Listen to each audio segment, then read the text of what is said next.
I am on my way now to go ahead and do a interview with Jeff Santos, Virginia Paranormal Investigations. I'm really excited to meet a ghost hunter. All right, let's go meet Jeff. Here we go. Hey. How's it going? Nice to meet you. Nice to meet you. Hey. Hi. Hi. Nice to meet you. Nice to meet you. I'm filming everything, but don't worry. Sure, absolutely. I do the same thing. Yeah, I'm really glad to finally meet you, man. Yeah, we've been talking for a I while. loved your video. I appreciate on it. Crawford Road. Thank you. Yeah. But I'm glad to have you here today. Yeah. Definitely wanted to get an interview with an actual ghost hunter. So I wanted to kind of take this opportunity for any skeptics out there that don't believe in ghosts, to get the opportunity to hear from an actual ghost hunter, your experiences and the things that you've come across. Right. So today I want to talk a little bit about Virginia Paranormal Investigations. So tell me a little bit about how it started, what you guys do, and especially that YouTube channel with Gas, Grove, and Ghosts. Yeah, absolutely, absolutely. Well, the team itself, I was always into the paranormal. Mm-hmm. My dad was always watching these unsolved mysteries and everything from aliens to ghosts. And so I grew up with it. And when I was old enough to drive, of course, that's what I would do. We'd go out every Friday and Saturday night. We wouldn't be at parties. We'd be driving these creepy haunted roads, in the Brandywine Valley. I grew up in northern Delaware. Okay. So that's where we'd go. But 2008, I was in the Air Force, and I met this guy, Scott, and we were doing some training down in Valdosta, Georgia together. And of course, I mentioned how, I'm really interested in the paranormal, and I was like, we should see if there's any urban legends around here that we could go explore, because we're in this, it's kind of a unique opportunity. We're all the way down here. And he was like, yeah, I was actually used to be with the team up in Whiteman, Missouri, and we would go out and kind of debunk a bunch of things and, explore all these haunted places. So it started out like that, and, just a couple of guys having fun. And, when we got back from our deployment, we ended up starting a kind of an informal team called it Virginia Paranormal Investigations. And we would just go out to places that were free, like Crawford Road, just to experiment and kind of get some methods together and see what's there, see what works, what doesn't. And it just kind of grew from there. Probably about 5 years into it, we started getting calls from residential investigations from people whose houses are supposed to be haunted, or at least they're experiencing strange things that they can't explain. And that's primarily what we do now. We go out to private residents. Can you move that for me? See if you can roll me the ball. Yeah, I saw that you guys went to an actual residential house. People actually live in it, and you got to go in the bedroom and just kind of like sit there and listen to is it the sound box? The spirit box. Spirit box. Mm-hmm. And just listen to the spirit box. You put a ball on the ground, asking for them to push it, and then just kind of like asking for a sign or anything like that. What was like the first experience that you had when you went ghost hunting? Like, it probably started off like, well, let's go do this and see what happens. Yeah. And then what was the first time where I was like, well, I think this is real? Well, there were, of course, quite a few times in the Brandywine Valley that there were some interesting things that happened. Yeah. One was a woman. We were going down this road, and it's just, there's no houses. It's a small back road, just woods all around. And we come to a dead end. So we're making a U-turn. I'm trying to do like this 3-point turn to get out of there. And as I'm turning, my headlights fall on this woman just standing there in the woods. And she's standing on top of this mound, like this dirt mound. And we're like, I don't know to what degree it was paranormal, but we were like, that's really weird. And it was late at night, right? Yeah, it was like 12 o'clock, 1 o'clock in the morning. Just a woman standing in the woods. Standing in the woods on top of this mound, just staring at us. So it kind of scared us a little bit. We were amateur and just like, we need to get out of here before, something crazy happens. Yeah. But I don't know why she was there. It was just kind of weird because, like I said, no cars, no houses around.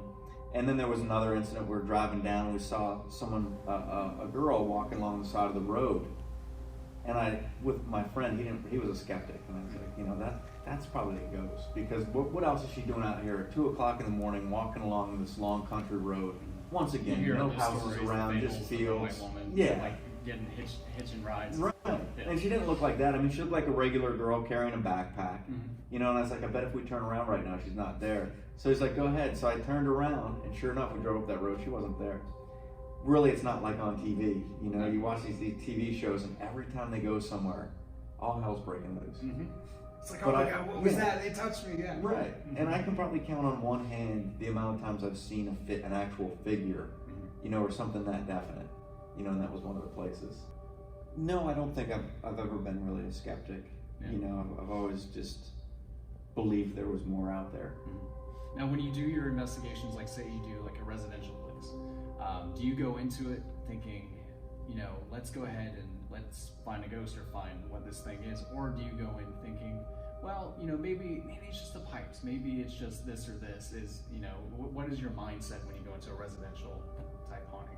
I usually go in with an open mind, and if it was something paranormal, it wouldn't surprise me. Though if there's a natural explanation, it wouldn't surprise me. And of course, what we do is we always look for any rational explanation, anything we can roll out. Because if we can say, this could be the pipes, this could be rodents, this could be this, right, then anyone else could say that. And of course, we don't have hard evidence at that point. So we try to eliminate any possible explanation for what could be going on, and then try to gather the evidence. Now, one thing what we'll do, recently what I've been doing, is I'll go in and I'll do the interview with the client, and I'll find out all the hot spots, all the activity that's going on, and the team will actually wait outside. So then when I come outside, I have them do walkthroughs in groups of 2, okay, and see if they, because none of them are mediums or anything like that, but if the client, who's also not a medium, says, I feel funny in this one room, or I feel like there's something there, I feel like I'm not alone in the basement, and they go in and they kind of get those same sensations in those same areas without being biased at all, it kind of, at least for us, confirms with what the client's saying, that there is something there that's causing these feelings. And they're like, guess what, guys? She just told me that this happened in this room, and they're like, oh my gosh, really? Right. Yeah, that makes sense. Yeah, and I mean, that's happened several times. Like, sometimes they've come out, of course, and said, I didn't really feel anything strange, or, nothing really seemed uneasy to me. But other times it would be spot on. There was one lady up on the Eastern Shore, and we went in, and I did the interview with her, and I went in with Linda, and she said, I feel like there's something with this hallway right here, like something that comes down this hallway. And she's not a medium at all, but for some reason she said, it's almost like I'm getting the vibe that a woman is wandering about this hallway, and she goes into that closet. So the lady said that sure enough, there is a woman that she sees come down that hallway, peek around the corner, and where that closet is, she didn't even tell me this part, she said where that closet is, that used to lead to where the kitchen was before the house burned down, the house that sat there before. So it's like, it was interesting because she saw this, then Linda, without having any idea that there was even a woman involved. So it's sort of like a residual haunting, just the ghost is on repeat, just doing the same routine that they normally would have Exactly. done while they were living. Exactly. So you happen to bring up mediums on your News Channel 3 interview that you did at Crawford Road. Actually, some of the spirits of people who have been killed along this road, she felt that their spirits were still here, and this thing kind of kept them here, and it guarded this area. You happen to say that you guys had brought a medium with you, and you said that there was a ghost there that would trap the spirits of the other ghosts in the area. So for a lot of skeptics, they see mediums on TV and this, and they're saying, they can, they're BS, and they can say whatever they want to say. With your experiences with mediums, how spot on have they been? How accurate would you think that they are? I'd say with mediums, I definitely believe in the ability, but to actually find one is a rare find. There's so many that claim to be mediums, right, and they're very vague. Or they say things that can be picked up just by walking through someone's house, looking at their belongings, and get an idea of who these people are. Yeah. There was a man, Harry Price, the first person who used the term ghost hunter back in like the 1930s, and he would give demonstrations of this. Like, he would pull someone out of the crowd and tell all this information about them, and they'd think he was a medium, and then he'd explain how he did it. So by being observant, you can do a lot of that stuff. But the case with the medium on Crawford Road, I'm not sure, because I didn't see what she said she saw. But what I did find interesting about it is there was another girl that mentioned it. She was out of Norfolk. She didn't, to my knowledge, know this medium that we had worked with previously. I don't see how they would have even known each other, because the one was from up north. But she caught my attention because she mentioned the same guardian figure, and she described him as the same way, being very tall and lanky and dark, and he kind of guards this area. She didn't mention keeping the spirits there, but it was just interesting that they both mentioned this guardian. Yeah. But with a legit medium, I've worked with one at least, and she's walked into a place and I've seen her describe the ghost that was there as this woman's grandmother to a T, right down to her personality, to the smell of her perfume, to the way she would dress. And it was impressive, because there was no way that I could have seen that she could have come up with that. It's not like the lady, and I walked through, are there pictures of the grandmother out? Is there any of her is there anything that she could be looking at? Yeah, and there was nothing. The science behind ghosts, sort of. What, without getting religious or anything like that, what do you think causes a ghost? And like, what is it? Can it be scientifically explained at any point, and we just don't have the knowledge yet of it? I think it's going to be very difficult to explain it scientifically, because it's basically in the sense that we think someone's uncle passed away and they haunt the house. This is a person that you're dealing with, but a person who can do things beyond what we even know. Some have believed that ghosts are not even on this plane. It's not like they're always in that house. They can step back into their plane of existence and completely fade out of ours, so there's no way to detect them. And there's only certain moments where they step through the veil, if you will, and make themselves known. So for science to be able to capture this in a controlled environment, you would need a very cooperative ghost who has the means to sit down and say, all right, let's test and see what kind of field you give off. Can you talk through this recorder? Can you activate this device? It'd be very difficult. And I think that's why science so much veers away from it. Plus, there's a lot of people out there using a lot of, off-the-wall things to try to detect these ghosts and presenting it as hard evidence, and it's really not. But also, one fault I find with science is they take the absence of proof as proof that it doesn't exist. Right. And just because we haven't found proof of it yet doesn't mean it's not true. It doesn't mean it doesn't happen. 30, 40 years that we've really been able to, try to even capture these type of spirits with the technology that we have. So I'm hoping that eventually there will be some type of, maybe not hard evidence, but something where people are like, wow, this is interesting. Like they're all the variables have been removed. Like it was a completely clean environment. Like there's no way this could have happened naturally. And the people are genuine and the technology was working perfectly fine. I really hope that eventually that will happen. Yeah. And I think some of that stuff's out there, Yeah. But the thing is, if somebody sees something that's too compelling, Yeah.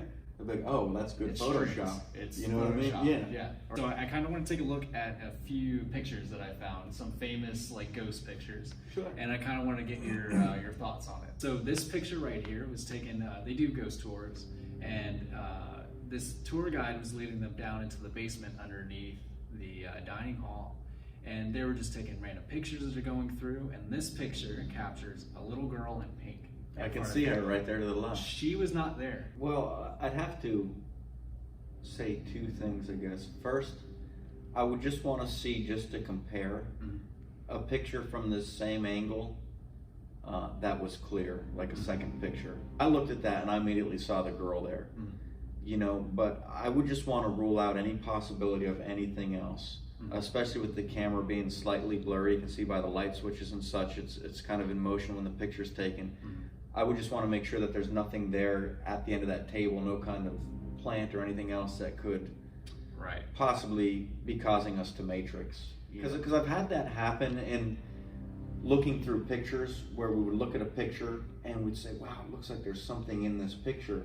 But then we'd look at another one from a different angle or from that same room and see that there was actually something in that room that had a natural explanation. And that's why, of course, for an actual investigation, we always do the baseline pictures. So we get pictures of every room from every angle and at least duplicates. If it was, like it appeared to me, clearly a girl, like the other thing they would probably say as well, we weren't there when it was taken, so we don't know that. We're just going on their word. Right. And so that's what's so hard to produce evidence. I believe it was taken in the 1800s. It was some South American church they took a picture of, and you just have this strange looking, it looks like the thing from Scream. It seems so framed that it sort of looks. Yeah, and I know back then they used to play around with ghost photography with double exposure. But if this one definitely isn't an accident, because you can look at the bottom of the robe, and you can see it's draping down over the stairs. Right. Love Star Wars, but that's definitely some Obi-Wan Kenobi It sitting is. on a log kind of thing. It is. The way it drapes over the stairs, I never noticed that. And then this is from the Amityville Horror. And in Lorraine Warren, the people from The Conjuring Right, and everything, right. the real thing. And you said they were taking pictures and kind of setting a default, like Right. this is what it looks like. And you can see in the image, there's a person walking, there's a guy, he's walking through with the camera and stuff. And then in one of the other images, the same hallway, same frame and everything, you see this little boy peeping Wow. out of the door.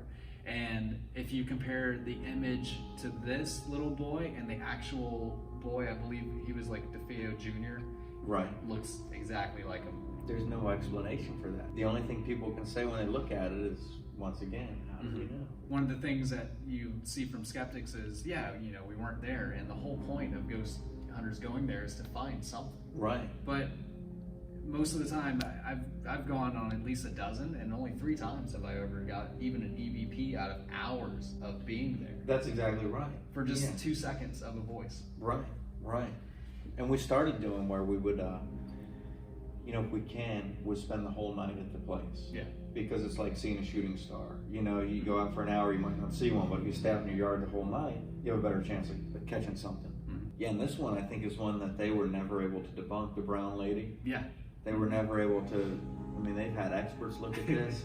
You notice how it's not draping over their steps. It's like there is some kind of mist or a fog, but you can clearly tell that there is a shape of a woman there. Right. This is the one that I told you about of me being in the basement, and I wanted to kind of hear from another paranormal investigator what you think. So again, this is me in the basement, completely by myself, 10 a.m. on a Saturday morning, and just me and my cat. This voice recorder is still on, okay? You can talk into it, and I'm gonna head back upstairs. That. The voice after you said I'm gonna head upstairs? Yeah. Yeah, I definitely heard that voice. Yeah. Now I'll slow it down and isolate just the EVP.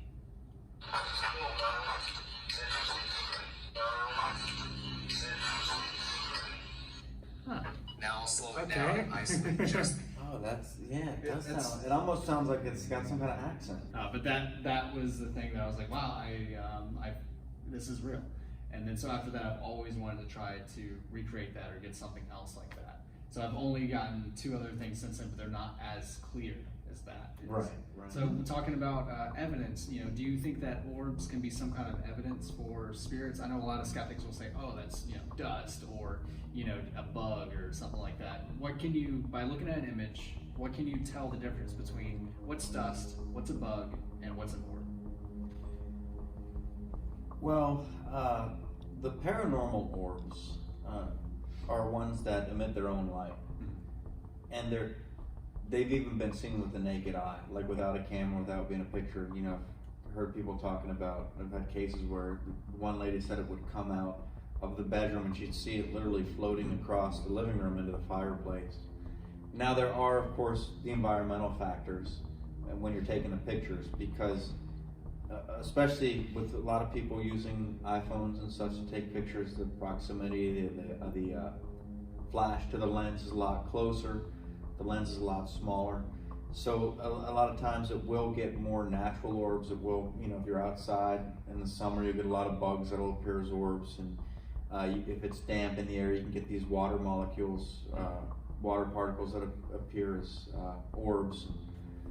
Dust inside of houses, even when the house isn't really very dusty, it's just they're so small, you know, and you'll see them, a lot of videos that people will show where it'll look like all these orbs are blown by, you know, and it's really dust, but they're like, my house isn't that dusty. Well, you gotta understand, like, these ones they're not as big, you know. If you see an orb that's like over there by the doorway and it looks like it's taking up the whole door, it's not really in the doorway, it's right up by Next the to the lens, camera. you know.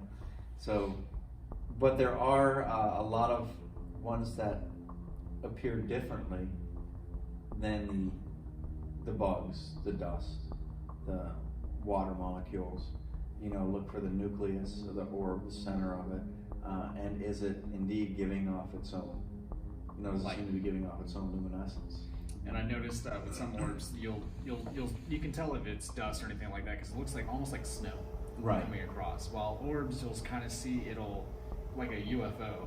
It will kind of like go in and then it'll shoot this way and Right. do this And bugs this. don't change direction like that. Mhm. Dust doesn't change direction like that. Yeah. Cool. Yeah. So if you're talking about video, that's Yeah. another thing. Anything that changes, when it comes in and it stops and shoots back the other way. Now, I've never gotten a video of an orb necessarily. Have you guys ever gotten anything like that? Yeah. And a lot of times it comes from surveillance cameras. When someone contacts us, they'll send us some of the footage from their surveillance cameras that are up, and we'll see cases where it is like that, where you do see it comes out in the middle of the screen, just stops, and then starts back the other way. And then that's when you guys are like, yeah, we need to go here. Right. That's where it's at. Yeah. So what is the scariest thing that's happened to either yourself or someone else in your group while doing a paranormal investigation? There was a house that we did an investigation at where we called it the murder house because it was... That's a good name for a house to investigate, the murder house. Well, the murder actually took place across the street. Oh, okay. But this house was kind of involved. One of the victims made it over this house to ask for help. Which house is it? This Because is in Gloucester. That sounds familiar. Yeah, it's in Gloucester, and Okay. it's a private residence. I mean, it happened back in 1992, where the daughter came home with the two friends, the fiance and the friend. And they killed the father, killed the sister, and they thought they killed the mother, but Okay. they didn't kill the mother. She came over to this house, and now the woman was seeing like a couple of apparitions. One was of the father, who was killed in the murder, and another one was of the young man. But the young man that she was seeing was one of the men that committed the murders. He wasn't even dead yet. He was in jail, so she was seeing like a living ghost. But a priest went into the house, and he basically told them to get out. He's like, get out, don't mess around, don't try to stay here. When a priest says they can't help you, He said the priest went down to the basement, stopped at the bottom step, and threw the holy water out in the basement. And then he's like, you gotta leave. He wouldn't even go into the basement. But we went through the whole house. And when we came back, Linda was reviewing the audio, and I had gone out of town. I was here listening to him by myself when I first started going through the audio, and the things that I was hearing was enough to make me shut it off. Started playing that, a voice came across the spirit box, and it was a disturbing voice. It was like we introduced ourselves, and the voice came across and said, "Yes, indeed," and then it came across and said "evil" or something to that effect. Well, then strange things started happening around the house. She had that feeling about being alone, figure walking by the doorway, and of course she was there alone. So that was probably one of the more startling ones, because then you got something home with you, but she was able to get rid of it. She said she, played the audio Bible and just left it playing and said some prayers, did some other things, and when she came back home from work the next day, it was gone, whatever was there. Some of the, I guess they're funnier questions, but some of the questions that some people might have about ghost hunters in the day-to-day life. Why do ghost hunters do ghost investigations at night? Why not during the day? We've done some during the day. Yeah, and what we typically do is when we get a call. Now, of course, it's easier for us to go at night after work and everything else. But there are times, Saturdays and stuff, and if it's a fairly close investigation, we can get out there during the day. But we usually ask them, when does the activity happen? And 9 times out of 10, that's when they say it happens at night. Now, I think a lot of the times this is because this is when people are home. This is when people are in their houses. They're really more alert to what's going on in the house. Also, if you think about it, it's quieter. It's typically quieter at night, so you can hear more, you can experience more. I've heard a theory that, and I don't know how true it is, but something to do with the solar rays of the sun make it difficult for spirits to manifest. Okay, I can see that. It's like the absence of energy that all of a sudden they're able to manifest in that absence. Okay, and then of course, like when you see darkness, your eyes kind of refocus, and you're not really seeing everything that you're really seeing. Right. Okay. You don't have the light contamination. You don't have the noise pollution. Everything's quieter. What is the difference between a residual haunting and intelligent haunting, and maybe even poltergeist? Well, the main difference is the residual hauntings, they will not interact with people. And I always like to bring up the battlefields because it seems to be at times of great emotion that these residual hauntings are created. They always seem to take place in an area where something like that has happened. For example, Gettysburg, there have been people that have been out on tours and seen this entire battle going on, and they find out that there were no reenactors out there that day. It's amazing. But these residual hauntings are not so much a spirit. They don't have, it's not like in the sense that we would think of a soul, of a conscious spirit that can make decisions, that can acknowledge people, that can look at somebody when they walk in the room. It's more of an energy, just replaying itself. And an interesting concept is, in these battles, not everybody in that battle died. Some people survived the battles, several did.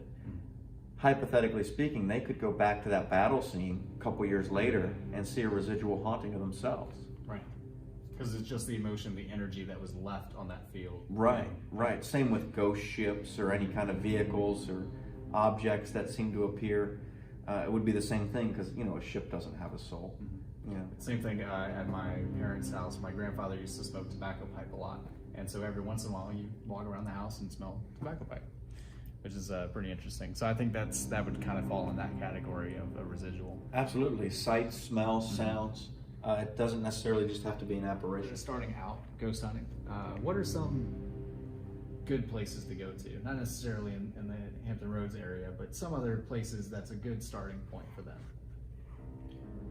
Generally speaking, any place that you don't have to pay money for, because you got to reserve some of the big, or at least you don't have to pay a lot of money for. You know, nowhere that would be trespassing or get you in trouble with the law, because that'll, you know, ruin your reputation and possibly the reputation of the field. Yeah. I mean, well, if they tell you to leave, like Crawford Road or something like that, that's different. But, you know, like don't break into any place that says no trespassing or anything like that. And then, of course, think safety. You know, if you're going somewhere and you're going to be alone, probably not a good idea, but a lot of people do it. I've done it. But you want to probably pick a place that's going to be more centrally located, where there's going to be people around, at least not too far from, you know, a city or an area that you can get to if you need to. The whole thing with it is you want time to work on your methods, work on your approach, see what works, what doesn't, experiment. And it's best to do that in a place, like I said, where you don't have to pay a lot of money to reserve the place, and then, you know, you didn't get anything or it wasn't what you expected. So you go to these free places, these urban legends, stuff like that. Even just a historic town, like if you go down and walk around Yorktown, walk down Main Street along the waterfront, there's a lot of spirits that have been seen. And Yorktown's a good place, actually, specifically because, especially in the colonial village, because the police actively patrol it, and they're not going to mess with you. They're not, as long as you're not breaking the law. You know, they're not going to be. They don't care what time of night you're out there. They know people go down there and look for ghosts. So it's a safe place, and it's a place that's very active, and it's free. But so to kind of wrap it up, you know, tell them a little bit about Virginia Paranormal Investigations. I know that you guys, you know, you can do residential calls as well. You have a website, a YouTube channel. Sure. Yeah, our YouTube channel is Virginia Paranormal, and there's kind of a variety of videos that we put on there, and some of them are not well received, but others are a little better received than some. We do two primary, the Virginia Paranormal Case Files, which is just the investigations, and the evidence review. And a lot of times there really is no evidence.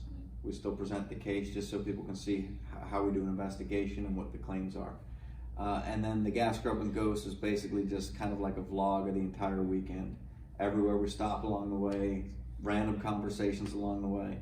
So it's something that if you're not really into ghosts and you don't like the scarier stuff, which our other ones aren't scary, but they're more lighthearted, I like to think. Well, that's cool that you guys don't just do ghosts, but you do other myths and legends as well. Right, anything paranormal. We actually get a few calls here and there about involving extraterrestrials. And then you guys do tours as well.